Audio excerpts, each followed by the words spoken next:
ഏതായാലും ബഹുമാനപ്പെട്ട നാസർ ബിസിയെ അനുസ്മരിക്കപ്പെടുമ്പോൾ പ്രവർത്തകരായ നമുക്ക് ഒരുപാട് മാതൃകയുണ്ട് അദ്ദേഹത്തിൻ്റെ പ്രവർത്തനത്തിൽ.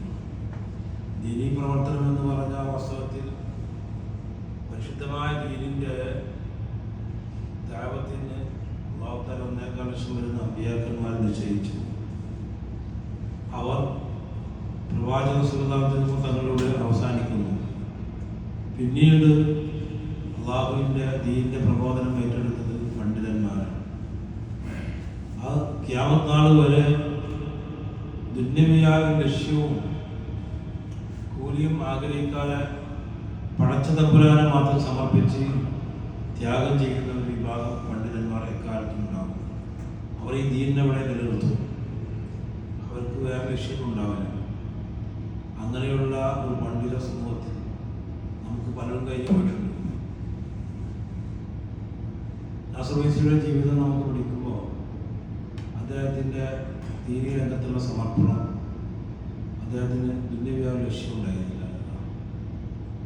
കാരണം വെച്ചാൽ പഠനകാലത്ത് തന്നെ അദ്ദേഹത്തിൻ്റെ ഉസ്താദ് അനുസ്മരിക്കുന്ന നമുക്ക് കാണാൻ കഴിയും. ദർസിൽ പഠിക്കുന്ന കാലത്ത് അദ്ദേഹത്തിന്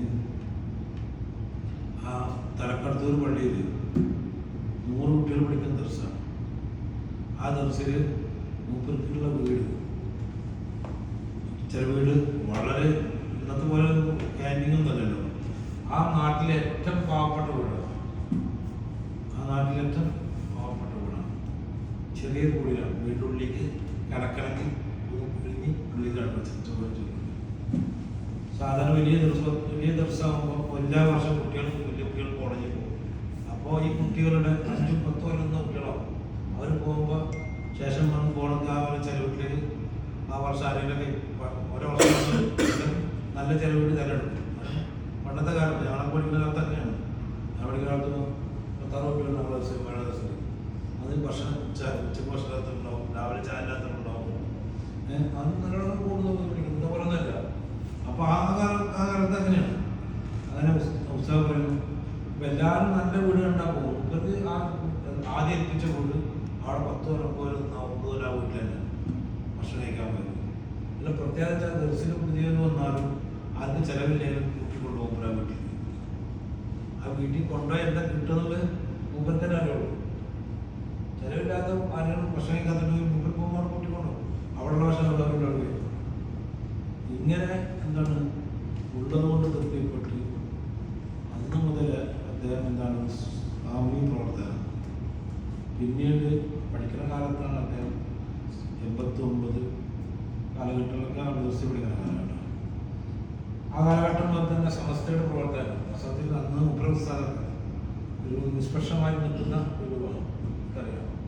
ആ കാലഘട്ടമാണ് പ്രധാനപ്പെട്ട വലിയ സ്ഥലമാരൊക്കെ വലിയ ദർശനമൊക്കെ എവിടെ നിൽക്കാൻ ദർശന നിലപ്പാണ് ആദ്യം നോക്കുക. അന്ന് പോലെ മൗല്യമാർ മൊത്തം എന്താണ് സുന്നത്തമത്തിലിട്ട് ആയി നിൽക്കുന്ന ഒരു കാലഘട്ടമാണ്. അവരൊക്കെ നിഷ്പക്ഷമായി നിൽക്കുന്ന ഒരു കാലഘട്ടം. എന്നാലും കഴിഞ്ഞാൽ അവിടെ എന്ത് ചെയ്യും, നാട്ടിൽ വന്ന ഫുൾ ടൈം പ്രവർത്തനം പൈസ ആണതിന് മുന്നേ തന്നെ എന്താണ് നാട്ടിൽ വന്ന് അവിടെ ഒരു യൂണിറ്റ് SKSF യൂണിറ്റ് ഉണ്ടാക്കി. അതിൻ്റെ പ്രശ്നമുണ്ടായി. പിന്നെ മേഖല പ്രശ്നമുണ്ടായി. അന്നൊന്നും എന്തൊരു പൈസ ഇല്ല.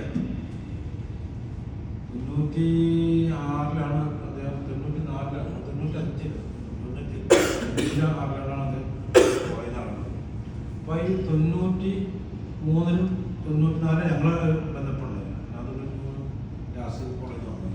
അന്ന് വരെ ഒരു മേഖലമാരോഗ്യത്തിൽ ജില്ലാ കമ്മിറ്റിയിൽ അങ്ങനെ മരണം വരെ ദീനീ രംഗത്ത് പ്രവർത്തിക്കുന്നു. ഈ പ്രവർത്തനം കൊണ്ടൊക്കെ പിന്നെ തുടക്കം മുതൽ തന്നെ എന്താണ് സാമ്പത്തികം ഇന്നത്തെ പോലെ തന്നെ സാമ്പത്തികമായിട്ട് ഭയങ്കര പ്രയാസമുണ്ടാവും. എന്നൊക്കെ പ്രവർത്തിക്കാറുമ്പോൾ ആരും സഹായിക്കാനുണ്ടാവില്ല. വെറുതെ ചീത്തയും കേൾക്കാനുണ്ടാവും. അതിനകത്ത് നമ്മളറിയാം നമ്മൾ നല്ല മോശമായിട്ട് എന്താണ് വളരെ അടികളാക്കുന്ന ഒരു കാലഘട്ടമാണ്. ഇന്നത്തെ പോലെ ഇന്നത്തെ അന്തസ്സോടുകൂടെ ഞാൻ SKS ആണെന്ന് പറയാൻ അന്ന് SKS ആരും പറയില്ല. ഉണ്ടാക്കിക്കൊള്ളൂ കൂടുതൽക്കാണ് അത്രയും നമ്മളെ പരിഹസിക്കുന്ന ഒരു കാലഘട്ടമാണ്. പക്ഷെ അന്നത്തെ അദ്ദേഹം ചെയ്ത ത്യാഗങ്ങൾ നമുക്കറിയാം. ഒരിക്കൽ ഒരു മേഖലാ കമ്മിറ്റി വലിയൊരു പരിപാടി നിശ്ചയിച്ച് അവസാനം കടം വന്നു. വലിയ വേദക്കാലത്ത് കടം വന്നു. കടം വീട്ടാൻ വേണ്ടിയിട്ട് അവസാനം സിയാർത്ത് ടൂർ വെച്ച് ഏറുവാടി മുത്തുപ്പാടി പോകുക. അങ്ങനെ വണ്ടി ഏൽപ്പിച്ച് ബസ്സൊക്കെ ഏൽപ്പിച്ച് നോക്കുമ്പോൾ അതും കടം വന്നു. അതിന് വരെ കടം. അവസാനം ഒരു പെങ്ങളെ സ്വർണ്ണൊക്കെ കൊണ്ട് വിറ്റിട്ടാണ് കടം വീട്. പിന്നെ തുകണം കുളവിട്ട് ശേഷം പിന്നെ എന്ത് ചെയ്ത് വയത് പറഞ്ഞ് വിറ്റാൻ പൈസ വീട്. അങ്ങനെ രീതിയിൽ എന്ത് പ്രവർത്തിച്ച് പിന്നെ നമ്മളുള്ള വാദിനോട് ഈ വാദിനോടൊക്കെ ഏറ്റെടുക്കുന്ന കാലത്ത് ഞങ്ങൾ രണ്ടാളും കൂടി അത് ഏറ്റെടുത്ത് നോക്കുമ്പോൾ ഒരു പള്ളി എടുക്കുന്നുള്ള ഒരു പഴയ പള്ളിയാണെന്നുള്ളത് അവരോട് ആകെ ഗവൺമെൻറ് ആ പള്ളിക്ക് ഇമാമിന് ശമ്പളം കൊടുക്കാം, അതുപോലെ തന്നെ കറണ്ടിൻ്റെ പൈസ കൊടുക്കാം. മൂപ്പരാണ് തൈക്കാട് പള്ളിയിലാണ് ഇവിടെ 5 ദിവസം കിട്ടില്ല. അവസാനം നമുക്ക് അത്ര ബന്ധങ്ങളുള്ളൂ. ഏകദേശം ഒരു 3-4 വർഷം ആ പള്ളിയിലെ ഇമാമിൻ്റെ ശമ്പളം കൊടുത്തതും കറണ്ടിൻ്റെ പൈസ മൂപ്പര് കിട്ടുന്ന ശമ്പളത്തിൻ്റെ കൊടുത്തായിരുന്നു. വേറെ വരുമാനമൊന്നുമില്ല. ഇതൊക്കെ എനിക്ക് നമുക്കറിയാവുന്ന കാര്യങ്ങളാണ്. ആരോടും പരിഭവമൊന്നും പറയാതെ ഇങ്ങനെ സംഘടനാ രംഗത്ത് ഒരുപാട് അങ്ങനെയാണ്. നമ്മൾ ജില്ലാ പ്രസിഡന്റ് സെക്രട്ടറി കാലത്ത് ഒരുപാട് ത്യാഗങ്ങൾ സമർപ്പണങ്ങളാണ്. ഈ പ്രവർത്തന രംഗത്ത് അദ്ദേഹം സന്തോഷമുണ്ടായിട്ട് ഒരുപാട് പ്രതിസന്ധികളെയും അദ്ദേഹം അതിജീവിച്ചിട്ടുണ്ട്. പക്ഷെ അതിലൊക്കെ ചെറിയ പ്രായത്തിൽ തന്നെ ജില്ലയുടെ എല്ലാ മൂലകളിലും മൂപ്പരമായിട്ട് ബന്ധമില്ലാത്ത ഒരാളുണ്ടാവില്ല. ഞങ്ങൾക്ക് എസ്കേഴ്സിൽ ഏറ്റെടുക്കുന്ന കാലത്ത് ജില്ലയിൽ അങ്ങനെ ഒരു മേഖല കമ്മിറ്റികളൊന്നുമില്ല. ജില്ലാ കമ്മിറ്റി ആ അവസരത്തിൽ 1995-96 ഒരു ജില്ലാ കമ്മിറ്റി സ്ഥാനമില്ല. ജില്ലാ കമ്മിറ്റിൻ്റെ പേരിൽ പിന്നെ അന്നൊക്കെ മുമ്പ് വയലുണ്ടാവും. കോളേജ് കുട്ടികൾ നല്ല വയലൊക്കെ സൗണ്ടല്ല.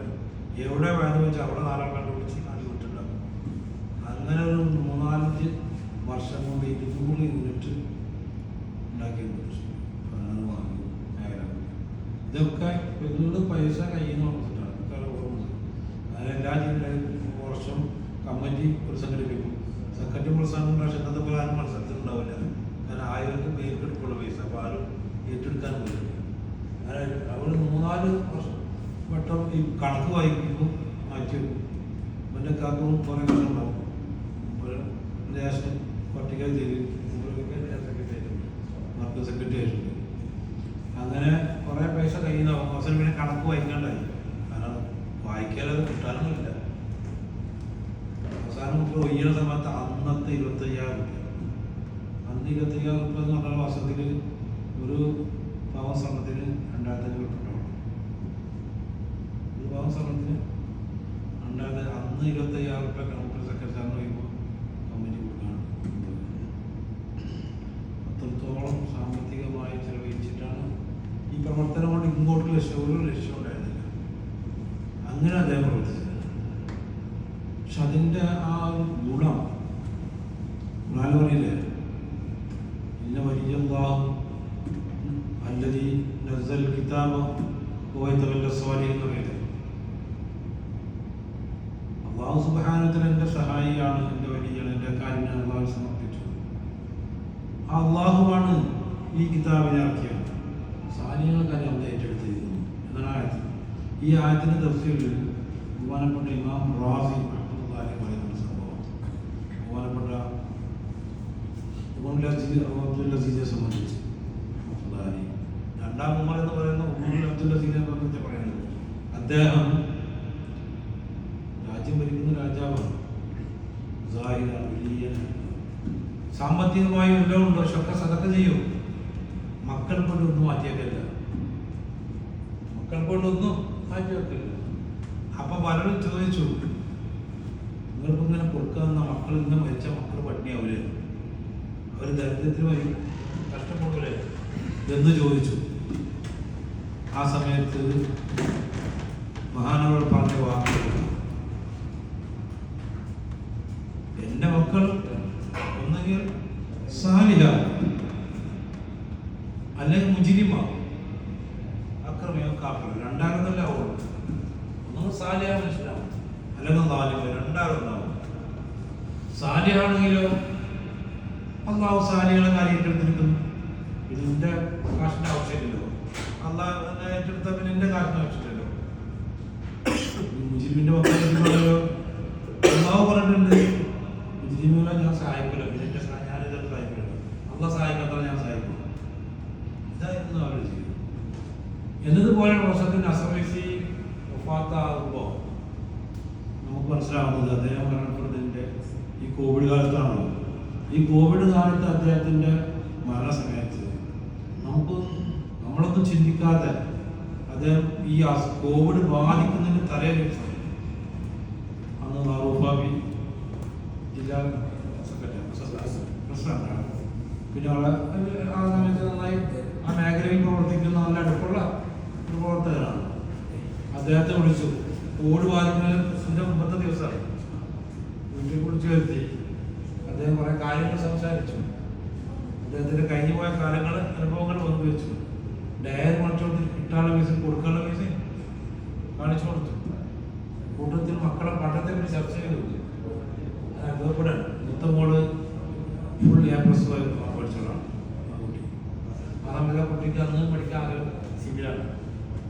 അവൾ പഠിക്കാൻ ആഗ്രഹം സിവിൽ പഠിക്കാൻ പക്ഷെ ഇവര് സമ്മതിച്ചില്ല. പിന്നെ സിവിൽ പഠിച്ച പിന്നെ അനുമതി നടക്കട്ടെ. അതിനെ പുറത്തിറങ്ങിയിട്ടാണ് അവസാനം അവിടെ ഫീൽ അവിടെ ഡേ കോളേജിൽ ചേർത്തത്. അങ്ങനെ അവളന്ന് പഠിച്ചത് രണ്ടാമത്തോളം ഇതിൽ ഫുൾ A+ അപ്പോൾ ഈ കോവിഡിൻ്റെ അതിനോട് അടുത്ത സമയത്താണ് പരീക്ഷ എഴുതിയിട്ടുള്ളത്. വന്നിട്ടില്ല. അപ്പോൾ വാപ്പിയോട് അദ്ദേഹം പങ്കുവെക്കുന്നത് അവിടെ കാര്യം പഠിക്കാൻ ആഗ്രഹിച്ചു. പക്ഷെ എനിക്ക് നമുക്ക് താല്പര്യമില്ല. ഇവിടെ എന്താ വെച്ചാൽ ആഗ്രഹിച്ച അവരെ പഠിപ്പിക്കണം. അതുപോലെ കാര്യങ്ങൾ ഇവിടെയൊക്കെ പോയാണ് വന്നിരിക്കുന്നുണ്ട്.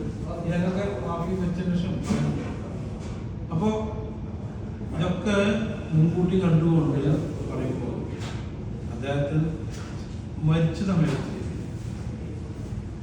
എനിക്ക് നല്ല ഓർമ്മയുണ്ട്. ആ സമയത്ത് അദ്ദേഹത്തിൻ്റെ ഹോസ്പിറ്റലിലേക്ക് കൊണ്ടുപോകുന്നതല്ല. ഞാൻ അതിൻ്റെ ഇടയിൽ ഡെയിലി ബന്ധപ്പെടാറുണ്ട്. അത് ബന്ധപ്പെടാനും ഇതായ കാരണം അതിന് ബന്ധപ്പെടാൻ കാരണം വെച്ചാൽ അന്ന് ഈ കോവിഡ് സമയം മാത്രമല്ല, കടപ്പുറത്ത് നല്ല ഇതുണ്ടായിരുന്നു. കടൽ കയറിയിട്ട് ക്ഷോഭം ഉണ്ടായിട്ട് വല്ലാതെ കടൽ കയറി പട്ടിണിയായി. ആൾക്കാർ പുറത്തിറങ്ങില്ല കോവിഡ് കാരണം. അതോടൊപ്പം തന്നെ എന്താണ് പട്ടിണി. ഒരുപാട് വീടുകൾ മുംബൈ ബന്ധപ്പെട്ട് ഇതിനോട് ബന്ധപ്പെട്ടിരുന്നു. എന്തിനും ചെയ്യണം അവിടെ വീട്ടിലേക്ക് പറയാം ഒന്നുമില്ല, എന്തെങ്കിലും ചെയ്യണം എന്ന് പറഞ്ഞപ്പോൾ ഞാൻ പറഞ്ഞു ഇവിടെ എന്തെങ്കിലും ചെയ്യാം. എന്നോട് പറയും ഭക്ഷണ കിറ്റൊക്കെ ഞാൻ അവിടെ ഒപ്പിക്കാം. ഞാനൊക്കെ ആർക്കും വിളിച്ച് പറഞ്ഞപ്പോൾ 100-300 ആൾക്ക് ഓരോ വീട്ടിലേക്കും 10 കിലോൻ്റെ ഫുഡായിട്ടായിട്ട് കൊടുക്കാൻ തീരുമാനിച്ചു. നമ്മൾ ഇവിടെ എന്ത് ചെയ്തു, ഓരോ വീട്ടിൽ നിന്ന് കടലിലേക്ക് പല കടലിൽ കൊണ്ടുപോയിരുന്നു വീട്ടുപകരണങ്ങൾ. അത് ശേഖരിക്കാൻ 1 ലക്ഷം രൂപയാണ് ഇവിടുന്ന് അബുദാബിയിലും ദുബൈയിലും വീട്ടിൽ അങ്ങനെ വെച്ചിട്ടുണ്ടാക്കി.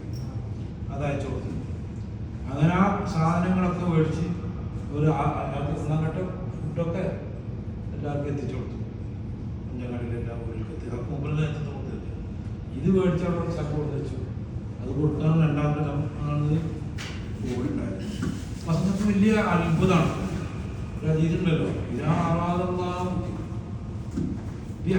ഹൈറാണ് ദാവത്താല ഒരു അടിമയിൽ ഹൈർ ഉദ്ദേശിച്ചാണ്.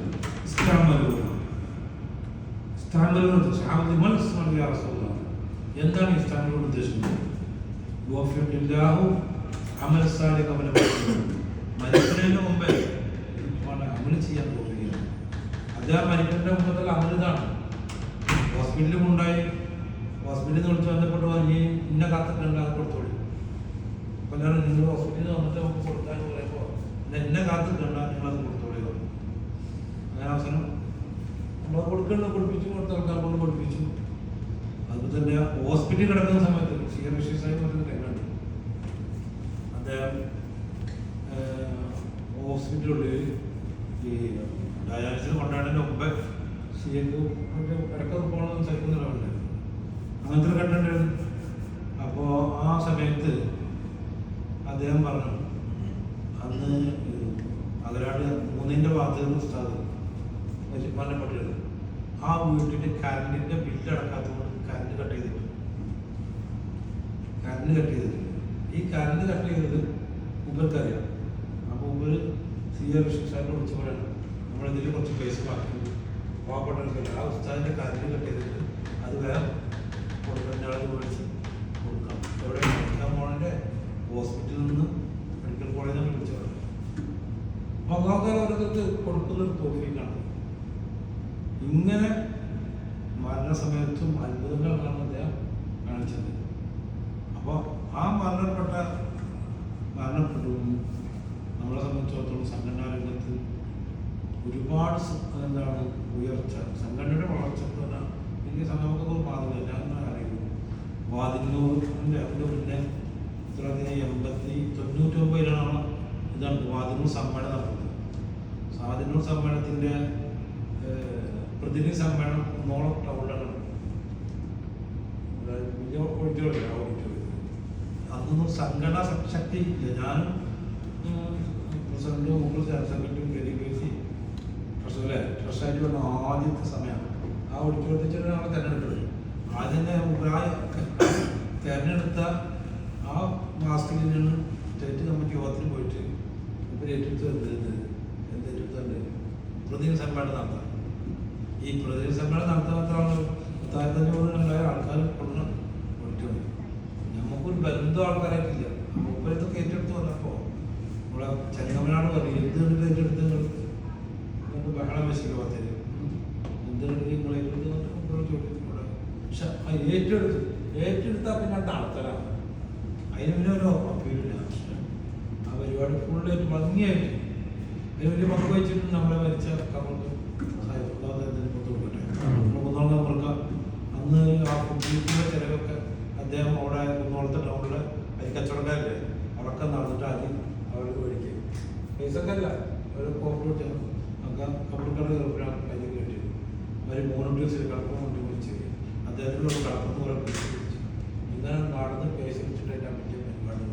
സ്റ്റേറ്റിൻ്റെ പ്രതിനിധി സമ്മേളനം ചെലവ് മുഴുവൻ നമ്മളെ വരുന്നത് അന്ന് 0. ഇങ്ങനെ ഏറ്റെടുക്കുക ചെയ്യുക. ജില്ലയിൽ നടന്ന സംഘടന ചെലവ് പക്ഷേ നമുക്കൊന്നും ഒരു റേഞ്ചിലേക്ക് കയറിയാൻ പറ്റില്ല. അന്നത്തെ കാലഘട്ടം നമുക്ക് ഒരു റേഞ്ചിൽ കയറിയാൻ പറ്റില്ല. റേഞ്ച് നമ്മളെ സമസ്ത നമ്മളെ കയറില്ല. ഒരൊറ്റ റേഞ്ചിൽ കയറിയാൻ പറ്റില്ല. സ്ഥലം മുഴുവൻ സമസ്തക്കെതിരാണ്. റേഞ്ച് നടത്താൻ സ്ഥലമാണ്. ഞങ്ങളെ സെക്രട്ടറി പ്രസിഡന്റ് ചെയ്തില്ല. നമ്മളെന്താണ് അത് കയറി ചെല്ലുകയാണ്. ഇപ്പോൾ നീ എല്ലാ റേഞ്ചിലും കത്ത് കൊടുക്കാൻ പോകുക.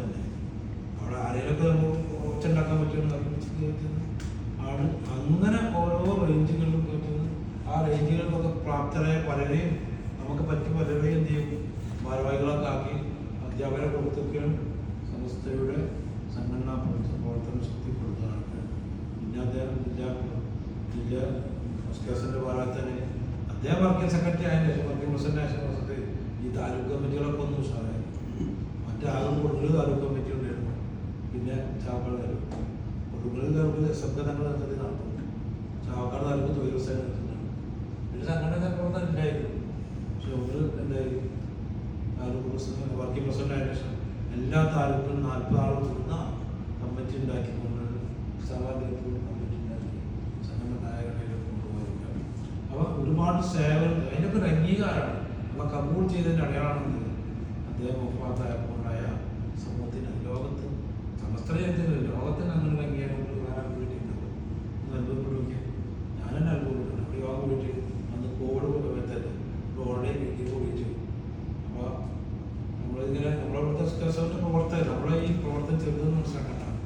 അപ്പോൾ ആ വലിയ തോഫീക്കാണ് നമുക്ക് ഈ പ്രവാസികളോട് കൂടി കിട്ടിയത്. ഒരു വേള ഞാൻ ഇന്ത്യക്ക് വന്ന് തെറ്റിയിട്ടുണ്ട്. കാരണം ഈ വാദിനോട് ഞാൻ രണ്ടാളും ഒപ്പം കൊണ്ട് നടക്കില്ല. ഞാനിങ്ങോട്ട് പോകും. ഞാൻ പോകുന്ന തുടക്കത്തിൽ ഒരു 1.5 കൊല്ലം നമുക്ക് ഒരു വർഷം നമുക്ക് 1.5 വർഷത്തേക്ക് ഒന്നും ചെയ്യാൻ പറ്റില്ല. ഒരു പരിചയമായിട്ടില്ല. അപ്പോൾ ഇപ്പഴാണ് ഒറ്റപ്പെട്ടു. ഒരാൾ കൂടെ നടക്കാൻ സാമ്പത്തികമായിട്ട് എല്ലാ പ്രശ്നവും സമരം കൊണ്ടുനടക്കാൻ പറ്റുന്നത് ആകെ എന്നിട്ട് ഇടങ്ങാറായി. നിങ്ങൾ ഇതൊക്കെ ഇട്ട് ഇന്ത്യ വരട്ടിട്ട് ഇന്ന് പോയി എന്നാണ് വിളിക്കുക. ഇതൊക്കെ ഇന്ത്യ വരട്ടിട്ട് ഇന്നോടേക്ക് പോയി എന്നാണ് വിളിക്കുക. അതായത് മറുപടി പറയും ഇത് പണി ഞങ്ങൾ എന്ത് ചെയ്യാൻ കൊണ്ടുവരാറില്ല പിരീഡ് കൊണ്ടുവരാറ്. അങ്ങനെ അവസരത്തിൽ ഞങ്ങളുടെ സമയത്ത് കട്ടർസുകളൊക്കെ പറഞ്ഞിട്ട് പിരിവിന് കൊണ്ടുവന്നത്. അങ്ങനെ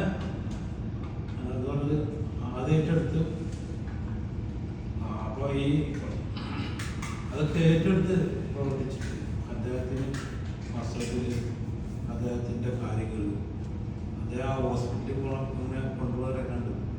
ഒരു ആംബുലൻസിൽ കൊണ്ടുപോകുമ്പോൾ ജേഷൻ പറയുന്നുണ്ട്, ഇവിടുത്തെ ഡോക്ടർ പറഞ്ഞിട്ട് ചാവക്കട്ട ഡോക്ടർ പറഞ്ഞു നേരെ മെഡിക്കൽ കോളേജ് വേറെ എവിടേക്ക് കയറുന്നില്ല. അപ്പോൾ അന്ന് കൊണ്ടുപോകാൻ മരിച്ച് മയ്യത്താൻ കൊണ്ടുപോകണം അവിടെ നിന്ന് എല്ലായിടത്തും. എൻ്റെ ഹോസ്പിറ്റലിൽ കോവിഡല്ലേ, ഹോസ്പിറ്റലിൽ മയ്യത്ത് കൊണ്ടുപോകണം, ഹോസ്പിറ്റലിൽ മരിക്കിന് കൊണ്ടുപോകണം. അപ്പോൾ അങ്ങോട്ട് പോകാൻ പേടിയുണ്ട്. പക്ഷെ ഇവിടെ ഡോക്ടർ നേരെ വിളിച്ച് പറഞ്ഞിട്ടുണ്ട് ഒരാൾ വരുന്നുണ്ട്, ഇവിടെ കേൾക്കാം, അത്രയും ഡേഞ്ചറാണെന്ന് ഡോക്ടർക്കെല്ലാം അറിയുള്ളൂ. ജ്യേഷ്ഠനെ എടുത്ത് വെച്ചിട്ട് ഈ അവരെ കയറ്റാറുമ്പോൾ ഡോക്ടർ പറഞ്ഞു എവിടേക്ക് നേരെ കൊണ്ടുപോകാൻ. അപ്പോൾ അവിടെ എത്തിയപ്പോൾ നമുക്ക് തലേ ദിവസം ഞാൻ വിളിച്ച് സംസാരിച്ചു. അപ്പോൾ എന്നോട് ഞാൻ 3 വട്ടം ഷാർജയിൽ വലിയെങ്കിലും വരും വിചാരിച്ചിട്ട് അങ്ങനത്തെ രംഗങ്ങളൊക്കെ വണ്ടിയിൽ ഉണ്ടായി. ആ വണ്ടിയിൽ നിന്ന് പിന്നെ ലാസ്റ്റ് നമുക്ക് വിഷയം ഗൗരവമാണ് ഡയാലിസിസ് ചെയ്യുമ്പോൾ സമ്മതിക്കണില്ല. ഞാൻ ഹോസ്പിറ്റലിൽ മാറ്റി ഓരോ പൊടിക്കാൻ പറ്റില്ല. അപ്പോൾ എന്നോട് വിളിക്കാൻ അവിടെ വിളിച്ചു ഞാൻ പറയും സമ്മതം കൊടുക്കുക. ഏത് ഹോസ്പിറ്റലിൽ വലിയ കാര്യമില്ല, ഏത് ഹോസ്പിറ്റലിൽ പോയാലും ആരും ഏറ്റെടുക്കില്ല, ഏറ്റെടുത്താലും കോവിഡല്ലേ നടക്കില്ല. സമ്മതം കൊടുക്കും ഒക്കെ അതായത് ഇതാക്കുക. പിന്നെ പിറ്റേതിന് വ്യത്യാസം മരിക്കണം. പക്ഷെ മരിച്ച സമയത്ത് നമ്മൾ പിന്നെ ചിന്തിച്ചത് ഒരു ടീമായിട്ട് ഒരു ടീം സീരിയസ് ആയിട്ട് അതുപോലെ തന്നെ അതുപോലെ ഇവിടെ ഞങ്ങൾ അടിസ്ഥാനി നമ്മുടെ ടീമിൽ പിന്നെ അവിടെ അങ്ങനെ ഒരു 10-12 ആൾക്കാർ ഫുൾ ടൈം ഈ വാട്സപ്പിലും ഇങ്ങനെ ബന്ധപ്പെട്ടുകൊണ്ടിരിക്കുന്ന ഓരോ കാര്യങ്ങളുണ്ട്. ഞാൻ മരിച്ചെന്ന് പറഞ്ഞാൽ പറഞ്ഞു ഇനി മുപ്പത് സാമ്പത്തിക ബാധ്യത നമുക്കറിയാം. കാരണം ഒരാവും അഞ്ചിൽ കുറച്ച് ആൾക്കാർ കൊണ്ടുപോയി കൊണ്ടുപോയിട്ട് കാശ് വാങ്ങി, 5 ആൾക്കാർ കാശ് മുമ്പിൽ കൊടുത്തില്ല, അതിന് ബാധ്യത അങ്ങനെ പലത് പഠിച്ചിട്ട് ആൾക്കാർ ഒഴിവാക്കിയത്. ആൾക്കാർ 5 ആൾക്കാരെ വെച്ചാൽ വേറെ വ്യക്തികൾക്കുള്ള പൈസ കാട്ടില്ല. അപ്പോൾ അതൊരു ബാധ്യത ഉണ്ടെന്ന് നമുക്കറിയാം. അപ്പോൾ അതുകൊണ്ട് പിന്നെ കുട്ടികളുടെ കാര്യങ്ങൾ കൈകാര്യം ചെയ്യണം. നമ്മൾ കടങ്ങൾ ചിലപ്പോൾ കിട്ടിപ്പോകും. ഏത് വീട്ടിലെത്താൻ മുമ്പ് നമ്മൾ വിളിച്ച് സംസാരിച്ച് ഇവിടെ നമ്മൾ സഹപ്രവർത്തകരോട് ആലോചിച്ച് സംസാരിച്ച് നമുക്ക് ഏറ്റെടുക്കാം. കേസ് നമുക്ക് ഏറ്റെടുക്കാം, ആ കടം വീട്ടാൻ ഏറ്റെടുക്കാം, മയ്യത്ത് കബറൊക്കെ നമുക്ക് ഏറ്റെടുക്കാൻ വേണ്ടി US കേസ് ഏറ്റെടുക്കാം. അത്യാവശ്യം പണം അത് പ്രഖ്യാപിക്കുന്നില്ല. അത് ഏറ്റെടുത്ത് കിട്ടിയ ഓൺലൈൻ മീറ്റിംഗ് കൂടി നമ്മൾ തീരുമാനിച്ചു കുട്ടികളുടെ സംരക്ഷണം ഏറ്റെടുക്കാം. ഇന്ന് അൽഹംദുലില്ലാഹ് വളരെ അന്തസ്സോടെ അഭിമാനത്തോടെ ഇതുവരെ അവർക്ക് പ്രയാസം ഉണ്ടായിട്ടില്ല. വളരെ ആൾക്കാരായിട്ട്